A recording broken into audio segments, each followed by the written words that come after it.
പ്രകാശ് കാരാട്ട് ഭാര്യ ഒന്ന് തട്ടി വിളിച്ചാൽ കട്ടിൽ 2 അവൈലബിൾ, പുറത്തൊരു അവൈലബിൾ. അതിലൊരു ഇത് ഉപയോഗിച്ചു, തുടക്ക് തട്ടി വിളിക്കാൻ ഭാര്യ. അതാ അനിൽ നമ്പ്യാർ, നമ്മുടെ ഭാര്യയുടെ തുടക്കി തട്ടുക എന്ന് പറഞ്ഞാൽ അശ്ലീലമാണോ നിങ്ങൾ ധരിച്ചു വെച്ചേക്കുന്നത്? കട്ടിലിൽ കിടക്കുന്ന ഭാര്യയുടെ തുടക്കി തട്ടി വിളിക്കാൻ ആർക്കുമില്ല. സാധാരണക്കാരായ ഒരാളിനും പ്രേക്ഷകർ എന്റെ ഭാര്യയുടെ തുടക്കി ഞാൻ തട്ടി വിളിച്ചു എന്ന് പറഞ്ഞാൽ ഒരു അശ്ലീലും അതില്ല. ഭാര്യയുടെ തുടക്കി തട്ടുന്നില്ല. ഭർത്താവ് ഭാര്യയുടെ തുടക്കി പിന്നെ പ്രകാശ് കാരാടിനോടൊപ്പം ജയിക്കുന്ന വൃന്ദയുടെ തുടയിൽ വേറൊരാളെ തട്ടി എന്ന് പറഞ്ഞാൽ അശ്ലീലമാണ്. ഈ രാജ്മോഹൻ ഉണ്ണിത്താന്റെയും ജയലക്ഷ്മിയുടെയും യാത്രാ ഉദ്ദേശം എന്തായിരുന്നു? ഞങ്ങളുടെ രണ്ടുപേരുടെയും യാത്രാ ഉദ്ദേശം രണ്ടാണ്. ഞാൻ കൊട്ടാരക്കരയിൽ നിന്ന് മാവേലിക്കര ബ്ലോക്ക് കോൺഗ്രസ് ക്യാമ്പിൽ പങ്കെടുത്തിട്ട് അവിടുന്ന് ഹരിപ്പാട് ബ്ലോക്ക് കോൺഗ്രസ് ക്യാമ്പിൽ പങ്കെടുത്തിട്ട് ഈ 2 ക്യാമ്പിലും ആസിയൻ കരാറിനെ കുറിച്ച് ഞാൻ ക്ലാസ് എടുക്കുന്നു. അതിൽ ഒന്നിൽ 10:30 മണിക്കും ഒന്നിൽ 12:30 മണിക്കുമാണ്. ക്ലാസ് എടുത്തതിന് ശേഷം ഞാൻ നേരെ പിന്നെ എറണാകുളം, തൃശൂർ, പിന്നെ മലപ്പുറം, കോട്ടയ്ക്കൽ, മഞ്ചേരി, മുക്കം, താമരശ്ശേരി വഴി ബാംഗ്ലൂരിലേക്ക് പോവാം. എന്റെ ഇളയ മകൻ ബാംഗ്ലൂരിൽ പഠിക്കുക. ഒരൊറ്റ ബസ്സിന് ക്രിസ്മസ് വെക്കേഷൻ ഇങ്ങോട്ട് തിരിച്ചു വരാൻ അവൻ ടിക്കറ്റ് കിട്ടിയില്ല. അവൻ വോൾവോയിലേ വരൂ, ട്രെയിനിൽ വരില്ല. അതുകൊണ്ട് സകല ബസ്സുകളിലും പിന്നെ വളരെ ഒരു സീറ്റ് പോലും കിട്ടാത്ത സാഹചര്യം വന്നപ്പോൾ അവനെ കൊണ്ടുവരാനായിട്ട് ഞാൻ പോവാണ്. അപ്പോ ഈ കുട്ടിക്ക് മലപ്പുറത്ത് എന്തോ ഈ ചുരിദാർ മെറ്റീരിയലുമായി ബന്ധപ്പെട്ട ബിസിനസ് ഉണ്ട്. മലപ്പുറത്ത് മഞ്ചേരിയിലെ കൊച്ചുകുട്ടികൾക്ക് പോലും ഇയാളെ അറിയാം. ഇയാള് ഒരു വർഷം ഒരു 4-5 മാസം അവിടെയാണ്. അവിടുത്തെ മുഴുവൻ കടക്കാർക്കറിയാം, സ്ഥാപനങ്ങളിലെ ജീവനക്കാർക്കറിയാം, എല്ലാവർക്കും അവർക്കറിയാം ഇവരവിടെ താമസിക്കുകയാണ്. അപ്പോ എന്റെ കൂടെ ഈ കുട്ടി ആ കുട്ടിയുടെ വീട്ടിൽ നിന്നാണ് കയറ്റുന്നത്. അച്ഛനും അമ്മയും സഹോദരനുമാണ്. ഞങ്ങൾ നേരെ അവിടുന്ന് മാവേലിക്കര ക്യാമ്പിൽ വരുന്നു. 1.5 മണിക്കൂർ ക്ലാസ് എടുക്കുന്നു. സമയം ലേറ്റ് ആയതുകൊണ്ട് ഉച്ചഭക്ഷണ സമയത്താണ് ഹരിപ്പാട്ട് ചെല്ലുന്നത്. അവിടെ ക്ലാസ് എടുക്കാൻ പറ്റില്ല. ഉച്ചഭക്ഷണത്തിൽ പിരിഞ്ഞു. അപ്പൊ സ്വാഭാവികമായിട്ട് അവർ പറഞ്ഞു 1 മണിക്കൂർ കഴിഞ്ഞ് വീണ്ടും ചേരുമ്പോൾ ക്ലാസ് എടുത്തില്ലെങ്കിൽ 5 മിനിറ്റ് പ്രസംഗിക്കണം. അപ്പൊ ഞാൻ പറഞ്ഞു 5 മിനിറ്റ് പ്രസംഗിക്കാനായി 1 മണിക്കൂർ വെയിറ്റ് ചെയ്യണം. അത് സ്വാഭാവികമായി പറ്റില്ല. അവിടുന്ന് സ്ട്രെയിറ്റ് ഞങ്ങൾ മഞ്ചേരിക്ക് പോവാണ്. ഒരു വഴിയിൽ ഒരു സ്ഥലത്തും വാഹനം നിർത്തിയിട്ടില്ല. മഞ്ചേരിയിൽ ചെന്ന് ഞാൻ ഈ പറയപ്പെടുന്ന വീട്ടിൽ ഈ കുട്ടിയെ ഇറക്കിയിട്ടാണ് ഞാൻ ഈ വീട് വാടകയ്ക്കെടുത്ത അഷറഫിനെ നേരത്തെ പരിചയമുണ്ട്. വർഷങ്ങളായി പരിചയമുണ്ട്. അയാള് തിരുവനന്തപുരത്ത് എന്റെ വീട്ടിൽ വന്ന് താമസിച്ചിട്ടുണ്ട്. അയാൾ തിരുവനന്തപുരത്ത് ജ്യോതി ദേവിന്റെ ഡയബറ്റിക് ക്ലിനിക്കിലെ ഒരു പേഷ്യന്റ് ആണ്. അവിടെ ട്രീറ്റ് ചെയ്യുന്നുണ്ട്. അവിടുത്തെ റെക്കോർഡ് പരിശോധിക്കാം. ഇയാൾ ഇവിടെ വന്നിട്ടുണ്ട്, എന്റെ വീട്ടിൽ താമസിച്ചിട്ടുണ്ട്. അന്ന് വരുമ്പോൾ ജയലക്ഷ്മി ആയിട്ടാണ് വന്ന് താമസിച്ചത്. പറഞ്ഞു മനസ്സിലായി. ആ വീട്ടിൽ പതിവായിട്ട് ഇങ്ങനെ വാഹനങ്ങൾ വന്നു പോകാറുണ്ട്. ഒരിതുമില്ല. പരാതിയുണ്ട്. അനിലേ, കാള പെറ്റെന്ന് പറയുമ്പോ ഇവിടെ കയറെടുക്കുകയാണ്. കാള പ്രസവിക്കത്തില്ലെന്ന് ആരും ചിന്തിച്ചില്ല. ഇതൊക്കെ ഞാൻ പറഞ്ഞോട്ടെ, മെനഞ്ഞെടുത്ത കഥകളാണ്. തീർച്ചയായിട്ടും. ഈ ഇവിടെ സ്ഥിരം ആ വീട്ടിന്റെ ഉടമസ്ഥ തറവാടിയായ ഒരു സ്ത്രീയാണ്. അവർക്കൊരു മകനുണ്ട്, വേണു. അവരുടെ വീട്ടിൽ ടെലിഫോണുണ്ട്. കേരളത്തിലെ മുഴുവൻ ചാനലുകാർക്കും പത്രക്കാർക്കും സംശയമുള്ള സകല ജനങ്ങൾക്കും ആ അമ്മയെ വിളിക്കാം, ആ മകനെ വിളിക്കാം.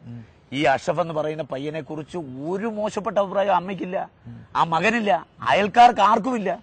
ഇയാൾ അവിടെ ഒരു ദിവസം പോലും ഒരു പെൺകുട്ടിയായി വന്നു എന്നുള്ള പരാതി ആർക്കുമില്ല. പറഞ്ഞു മനസ്സിലായില്ലോ. ഇവിടെ നടന്ന സംഭവം, രാജ്മോഹൻ ഉണ്ണിത്താൻ അവിടെ വന്നു, വണ്ടി ആ വീട്ടിന്റെ പോർട്ടിക്കോയിൽ കയറ്റിയിട്ടു. കുറച്ച് കഴിയുമ്പോൾ 2-3 പേര് കഥകിന് തട്ടുന്നു. കഥവ് തുറന്നു. ഉണ്ണിത്താൻ സാറാണ്. ഞങ്ങൾ വിചാരിച്ചു അഷഫാണ്.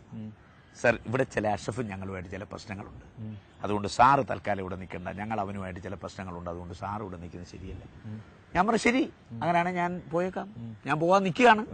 അപ്പൊ സ്വാഭാവികമായിട്ട് ഞാൻ വണ്ടി സ്റ്റാർട്ട് ചെയ്യുന്നു, ഗേറ്റ് പൂട്ടും. അപ്പോഴീ വന്ന ഒരു മാക്സിമം 10 പേര് കാണും. ഇവർ തമ്മിൽ തർക്കമാണ്. തർക്കം മൂത്ത് കഴിഞ്ഞു. അവരിൽ തമ്മിലൊരു കോംപ്രമൈസ് ചെയ്തു. ഗേറ്റ് പൂട്ടിയ സാഹചര്യത്തിൽ പൂട്ടി ആരാന്നറിയില്ല. അതുകൊണ്ട് സാറ് ഒരു ഓട്ടോറിക്ഷയ്ക്കകത്ത് പൊക്കും, ഞങ്ങൾ വണ്ടി സാറിനെ ടൗണിൽ കൊണ്ട് തന്നേക്കാം. ഓട്ടോറിക്ഷയ്ക്കകത്ത് കയറി ഇരുന്നു. അപ്പൊ ഓട്ടോറിക്ഷയിൽ കയറ്റിയതവര്, തടഞ്ഞതവര്. ഇത് 2 വിഭാഗമുണ്ട്. ഒരു വിഭാഗം കയറ്റി. അപ്പോ എനിക്ക് മനസ്സിലായി ഇത് വഷളാക്കാനാണ് തീരുമാനം. അപ്പൊ സിനിമാ നടി, സീരിയൽ നടി. അപ്പൊ ഞാൻ പറഞ്ഞു ഇത് സിനിമാ നടിയല്ല, സീരിയൽ നടിയല്ല, കേരളത്തിലെ മുഴുവൻ കോൺഗ്രസ് നേതാക്കന്മാർക്കും അറിയാവുന്ന സേവാദളിന്റെ ജയലക്ഷ്മിയാണ്. നിങ്ങൾ ആരെ വേണേലും വിളിച്ചു ചോദിച്ചോ. അല്ല, താങ്കളെ കയ്യേറ്റം ചെയ്തോ? എന്നെ ഒന്നും ചെയ്തില്ല. നമ്മൾ ഇല്ലാത്ത കാര്യം പറയരുത്. അവര് താങ്കളെ വിവസ്ത്രനാക്കി പടമെടുപ്പിച്ചു. പടമെടുപ്പിക്കുന്നു പറഞ്ഞാൽ വിവസ്ത്രനാക്കിയെങ്കിലല്ല പടം എടുക്കാൻ പറ്റൂ. എന്നെ വിവസ്ത്രനാക്കിയിട്ടില്ല, പടം എടുക്കാൻ ശ്രമിച്ചു. പക്ഷെ എന്റെ മൊബൈൽ പോലെ ആരോ കൊണ്ടുപോക്കളഞ്ഞു. എന്റെ പോക്കറ്റിലിരുന്ന കുറെ പൈസ കൊണ്ടുപോക്കുന്നു. അപ്പം ഇതിനിടയ്ക്കും പുരയ്ക്ക് തീപിടിക്കലും വാഴ വെട്ടുന്ന സ്വഭാവം നമ്മുടെ ആളുകൾ കൊണ്ടെന്ന് എനിക്ക് നന്നായിട്ട് അറിയാം. അപ്പൊ മൊബൈൽ ഫോണും കൊണ്ടുപോയി, പൈസയും കൊണ്ടുപോയി. അല്ലാതെ എന്നെ വിവസ്ത്രനാക്കാനോ. പിന്നെ ഇതെല്ലാം ചെയ്തത് മൊബൈൽ ഫോണിന്റെ ക്യാമറയിലൂടെയാണ്. അപ്പൊ മൊബൈൽ ഫോണിന്റെ ക്യാമറയിലൂടെയാണ് ഇതെല്ലാം ചെയ്യുന്നത്. ഞാൻ അനിലിന്റെ അടുത്തൊരു കാര്യം പറയാം. ഞാൻ അവരെ വിളിച്ചാൽ ഞാനാണ് പറയുന്നത് നിങ്ങൾ പോലീസിനെ വിളിക്കുക. അപ്പൊ പോലീസ് വേണ്ട, ചാനലുകൾ, ഞാൻ പറയും ചാനലുകൾ വിളിക്കുക, ചാനലുകൾ വരട്ടെ. എനിക്ക് ഇത് വെള്ളരിക്ക പട്ടണമാണോ?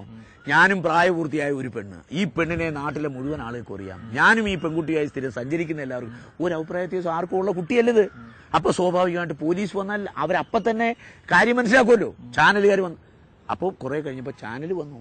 ഞാൻ ചാനലുകളോട് സംസാരിക്കാൻ പോയപ്പോൾ പറഞ്ഞു, സംസാരിച്ചാൽ ഇത് അടിച്ചു പൊട്ടിക്കുന്നു. അപ്പൊ ചാനലുകൾ വിളിക്കാൻ പറഞ്ഞു, ചാനൽ വന്നു, എനിക്ക് പറയാൻ അവസരം തരണ്ടേ? യു ആർ ടോട്ടലി അപ്സെറ്റ് അല്ലെ? I was not totally upset, but ആ സിറ്റുവേഷനിൽ അനിൽ നമ്പ്യാരാണ് നിങ്ങൾക്ക് ഹാർട്ട് അറ്റാക്ക് വന്നേനെ. ഞാനൊരു പാൻഡമോണിയം, ഒരു പ്രക്ഷുബ്ധമായ അന്തരീക്ഷം ഉണ്ടായപ്പോ ഞാൻ സകല ദൈവങ്ങളെയും വിളിച്ചു. എടാ, ഞാൻ ഇത്രയും ഈശ്വര വിശ്വാസിയായിട്ട് ഇവന്മാർ ഇത് കാണിച്ചിട്ട് എന്നെ സഹായിക്കാൻ ആരുമില്ലേ?